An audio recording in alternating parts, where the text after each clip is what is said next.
Welcome to the video lectures on course Radiation and Microwave Technique. We are starting with unit number 2, that is radiating elements and arrays. So in this unit we will be doing the analysis of different dipole antennas like infinitesimal dipole, small dipole, finite length dipole and half wavelength dipole. Along with this we will see planar, log periodic and Yagivda antenna also. And the third part of this unit is the arrays. There we will see the different types of arrays: 2-element array, n-element array and a broadside and end fire array. These are the contents of our unit number 2. This is the lecture number 1 of unit number 2. In this we will see the basics of dipole antenna and the analysis of infinitesimal dipole antenna. So let's see what are the contents of this video lecture. Learning outcomes: introduction to dipole antenna, how dipole antenna radiates, infinitesimal dipole antenna parameters like radiated field, power density and radiation resistance, radiation pattern, radiation intensity and directivity.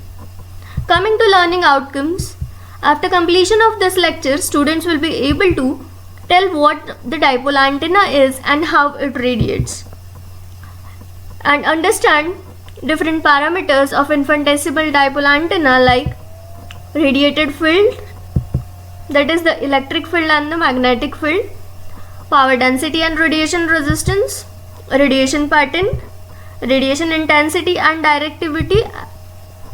Now coming to the contents of this lecture, first we will start with the dipole antenna. We will see what is the dipole antenna. You know, this dipole antenna is the type of wire antenna. So a dipole antenna, it consists of two identical conductive elements such as a metal wire or a rod.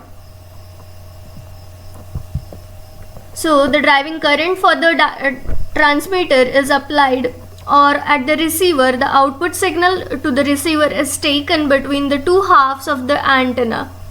As this is the dipole antenna, the name itself suggests that it is having two poles, that is the two conductive elements. We will see it with the help of diagram. So here you can see these are the two antenna sections. They are nothing but the two poles of dipole antenna. You can see this is the feeder from where the current is fed at the transmitter side, or at the receiving side the signals that are received, they are taken through these sections. So we will see what are the types of dipole antenna. First type is infinitesimal, or that infinitesimal dipole antenna is also called as Hertzian dipole antenna. It is the antenna which is having length which is less than equal to lambda by 50. Here lambda is wavelength. Small dipole antenna, it is having length in between lambda by 10 to lambda by 50. And last, half wavelength dipole antenna, it is the antenna which is having length equal to lambda by 2. Mostly this lambda by 2 antenna is practically used and it is having wider applications. Mostly dipole antennas, they are used at high frequency, very high frequency and ultra high frequency of radio frequency spectrum. If you might have seen the Yagivda antennas, the earlier antennas which were used for receiving the television signals were the Yagivda antenna. So if you remember, if you have seen them, so there used to be those rods. So they are nothing but the dipole antenna, it forms the driving element of that Yagivda antenna. So now we will see how the dipole antenna radiates. For that, first consider there is a two-wire transmission line as shown in the figure.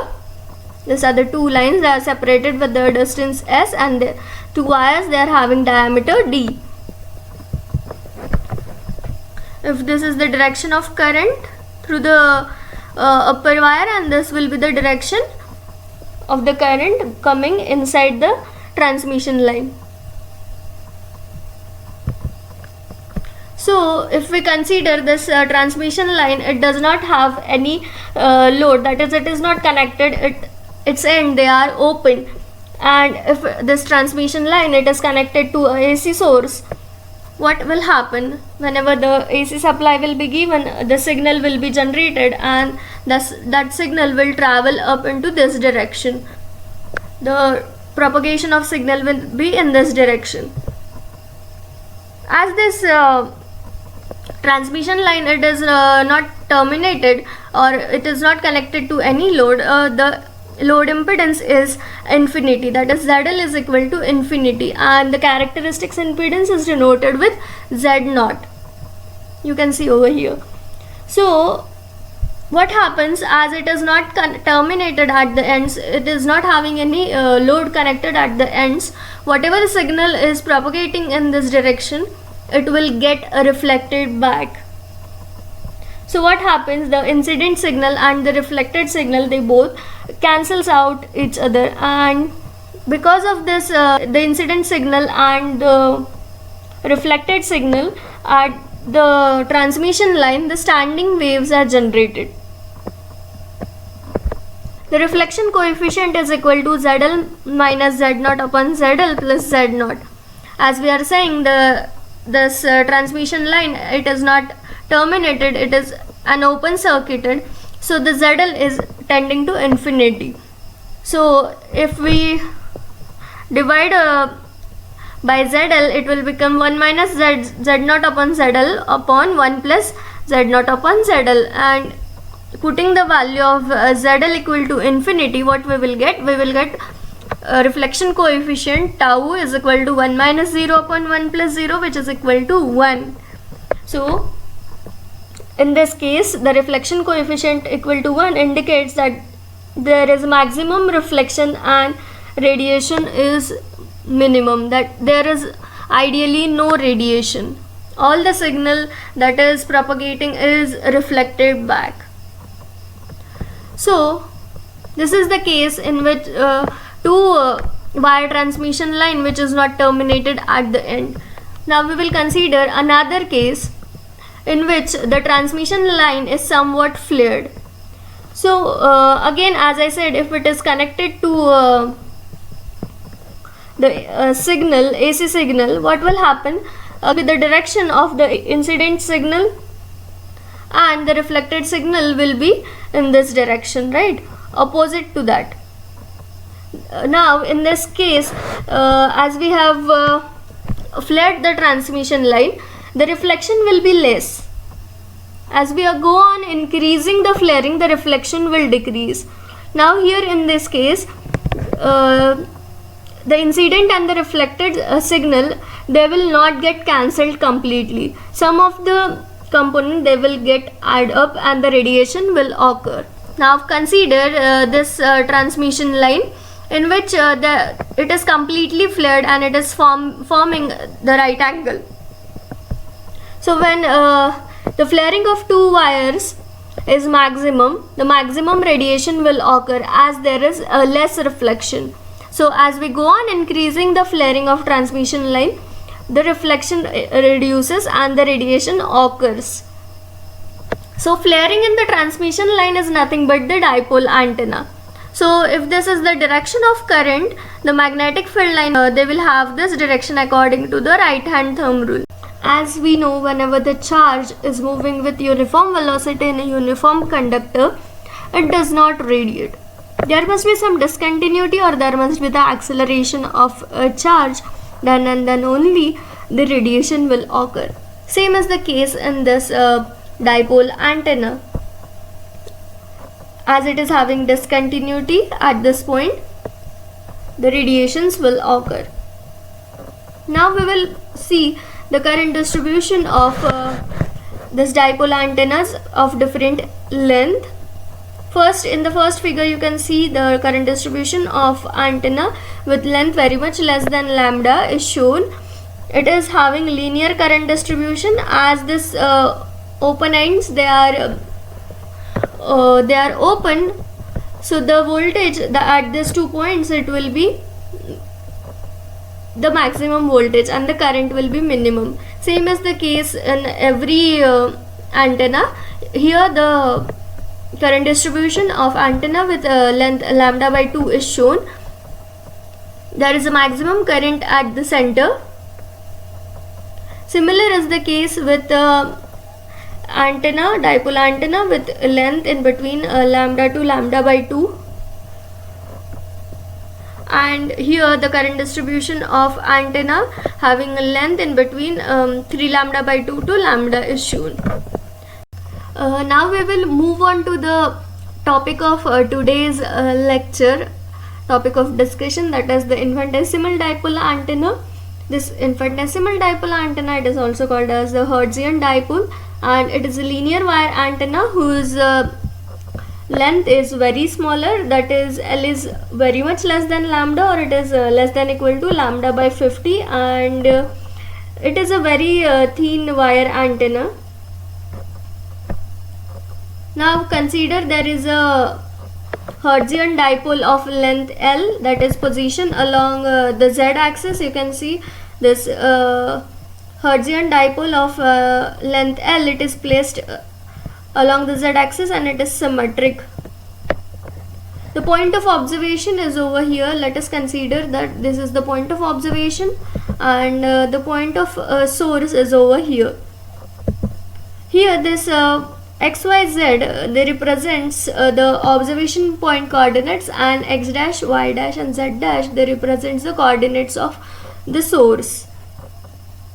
This observation point is at the distance r from the source, and the capital R is the distance from any point on the source to the observation point, and the path C is along the length of the source, that is from minus L by 2 to L by 2.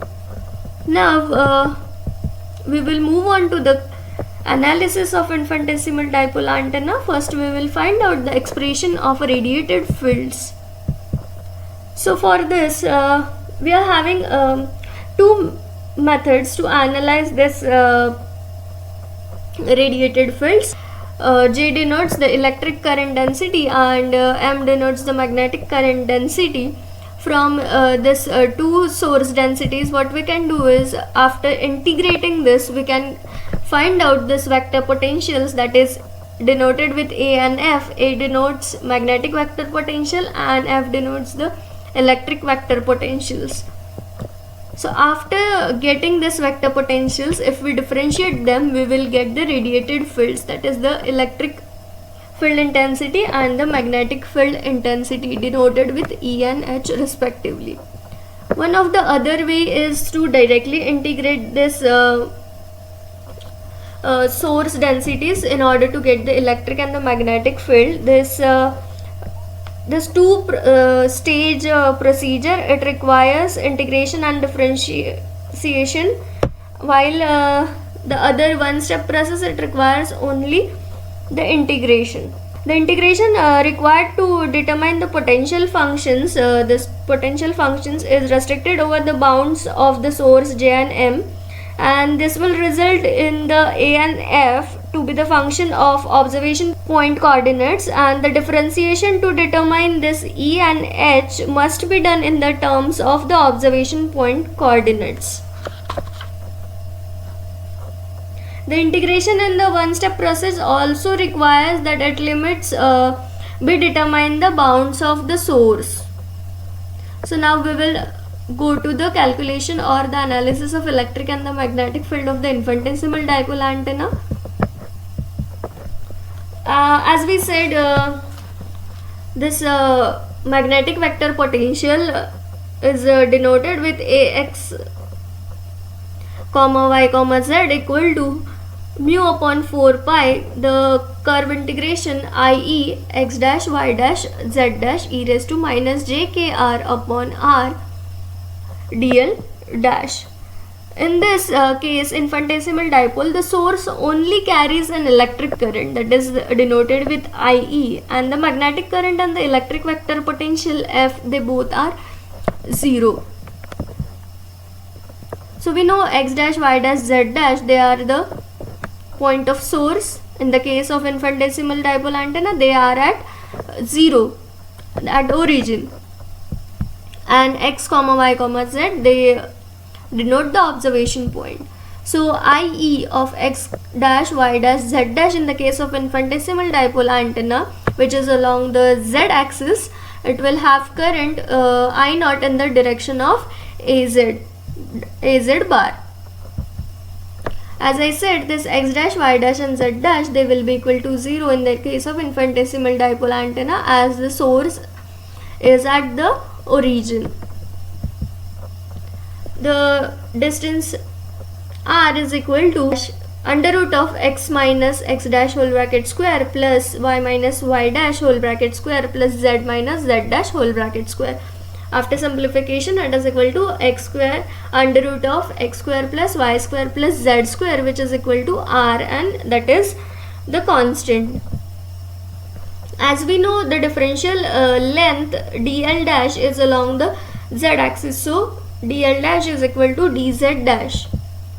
So after putting all this value of IE, then r and dl dash in this equation of x comma y comma z, we get a x comma y comma z is equal to az dash mu I naught upon 4 pi r into e raised to minus j k r integration from minus l by 2 to l by 2. We know the curve is bounded from minus l by 2 to plus l by 2 dz dash is equal to, after solving this integration, we will get az dash mu I naught l upon 4 pi r into e raised to minus j k r.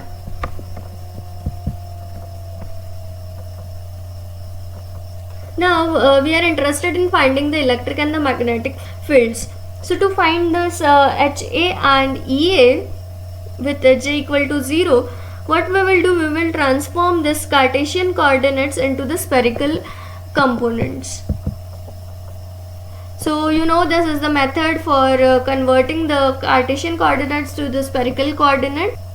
Here this AX and AY are equal to 0, as we know this it is along the z axis, so AX and AY are 0. So put here the value of AX equal to 0 and AY equal to 0, then we get AR equal to AZ cos theta, which is equal to mu I naught L into e raised to minus j k r upon 4 pi r cos theta, and A theta is equal to minus AZ sin theta, which is equal to minus mu naught L e raised to minus j k r upon 4 pi r sin theta, and A phi equal to 0. Now in order to find the magnetic field, first we know H is equal to HA is equal to 1 upon mu del cross A. So if we find out this the above equation, if we expand it in the spherical coordinates, and it can be written as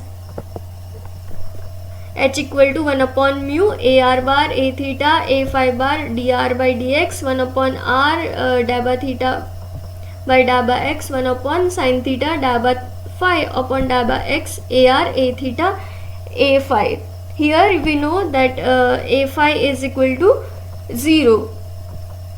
So H becomes A phi bar 1 upon mu r dabba by dabba r of r A theta minus dabba AR bar AR upon dabba theta.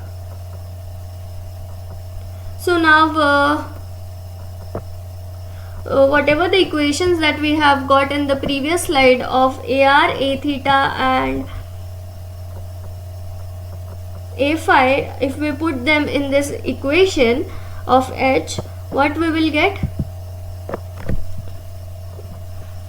We will get HR equal to H theta equal to 0, and we will get H phi component is equal to j k I naught L sin theta upon 4 pi r 1 plus 1 upon j k r into e raised to minus j k r. This is the magnetic field component of the infinitesimal dipole antenna. Similarly, now for calculating the electric field can be founded by del cross HA, which is equal to J plus J omega epsilon EA. If J is equal to 0, we will get E is equal to EA equal to 1 upon J omega epsilon del cross HA from this equation. So you know how to calculate del cross HA now, and here this HR, H theta, they both are equal to 0. So we have substituted them as 0. So electric field ER is equal to eta I naught L cos theta upon 2 pi r square 1 plus 1 upon j k r into e raised to minus j k r, and e theta is equal to j n k I naught L sin theta upon 4 pi r 1 plus 1 upon j k r minus 1 upon k r whole bracket square into e raised to minus j k r, and E phi is equal to 0. So these are the electric field and the magnetic field components of infinitesimal dipole antenna. So now for the radiation pattern, we go for the far field region. So in this far field region, this k into r is very much greater than 1. So E theta becomes j eta k I naught L into e raised to minus j k r upon 4 pi r into sin theta. Similarly, ER becomes E theta equal to HR equal to H theta equal to 0, and H phi is approximately equal to j k I naught L e raised to minus j k r upon 4 pi r sin theta. Note now here the shape of the pattern is not the function of the radial distance r. As you can see, this ER component is equal to 0. So the shape of the radiation pattern is not the function of the radial distance r. Now in order to find out the radiation density and the radiation resistance, we have calculated the electric field and the magnetic field, as well as we have calculated the electric field and the magnetic field for the far field region. So now the Poynting vector or the power density W is equal to half of real part of E cross H conjugate. So as we know now, we have E theta and H phi component in the far field region. So half of real part of E theta cross H phi conjugate. So from this equation, E theta and H phi, you will put the real part, so we get half of eta k mod of I naught L sin theta upon 4 pi r into k I naught L sin theta upon 4 pi r. So this whole this will become the squares.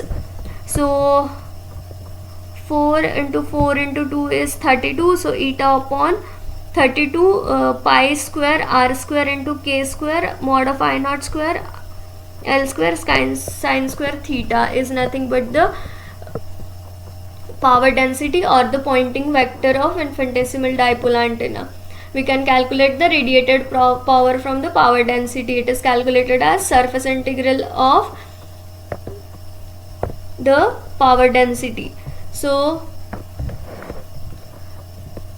taking the surface integration of W, putting this value dot r square, we know ds is r square sin theta d theta d phi. So now here this whole terms, they will be constant.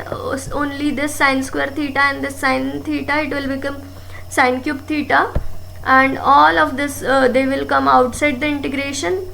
Integration 0 to 2 pi, integration 0 to pi sin cube theta d theta d phi.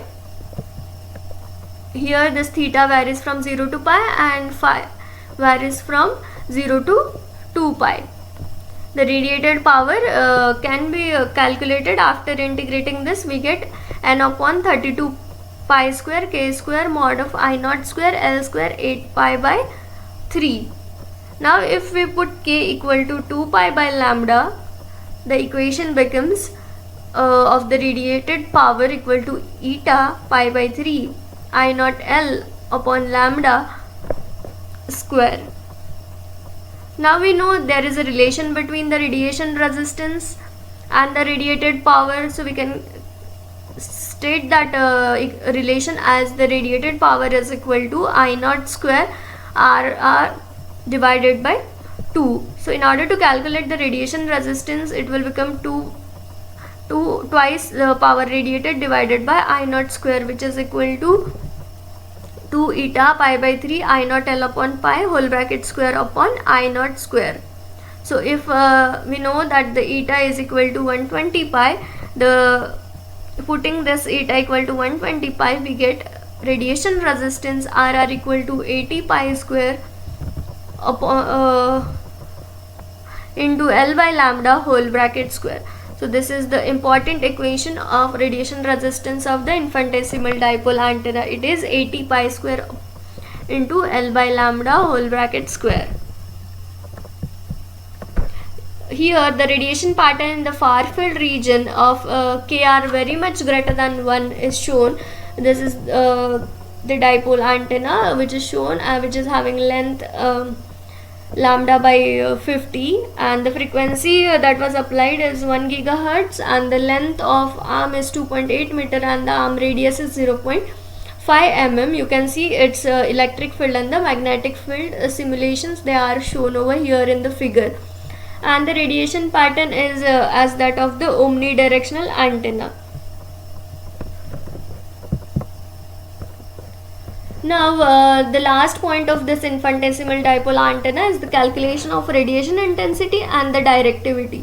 Now we know this equations of the far field region. We know the average power density is also calculated, which is equal to eta upon 32 pi square r square k square mod of I naught square L square sin square theta. This is the Poynting vector which is shown in the figure. So the radiation intensity is, we know it is the power density into the R square.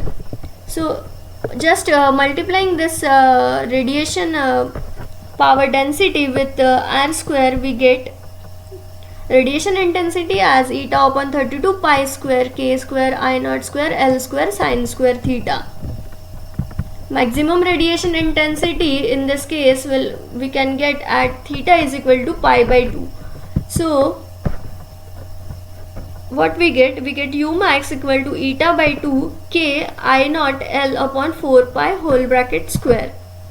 Similarly, the directivity is calculated as 4 pi into maximum radiation intensity divided by the radiated power. So after putting this value of U max and the radiated power that we calculated in the previous slide, we will get the directivity of infinitesimal dipole antenna as 3 by 2. You can see the directivity plot is shown over here in the figure. The maximum effective aperture is given as AEM equal to lambda square by 4 pi into D naught, which is equal to 3 pi square by 8 pi. After putting the value of D naught, that is 3 by 2, we get this as 3 lambda square by 8 pi. Hope you have understood all the contents that we have discussed about the infinitesimal dipole antenna. Let's summarize. Starting with this lecture, we had seen what is dipole antenna, how it radiates, and we have seen the different types of dipole antenna, and then we started with the infinitesimal dipole antenna. In that, we first gone through the calculation of electric field and the magnetic field. From that, we calculated the power density. From power density, we calculated the radiated power. From radiated power, we calculated the radiation resistance RR. And at last, we have seen the radiation pattern of infinitesimal dipole antenna, which is like the omnidirectional antenna's pattern. And we have done the calculation of intensity, radiation intensity, and the directivity and the effective maximum effective area of infinitesimal dipole antenna. Thank you.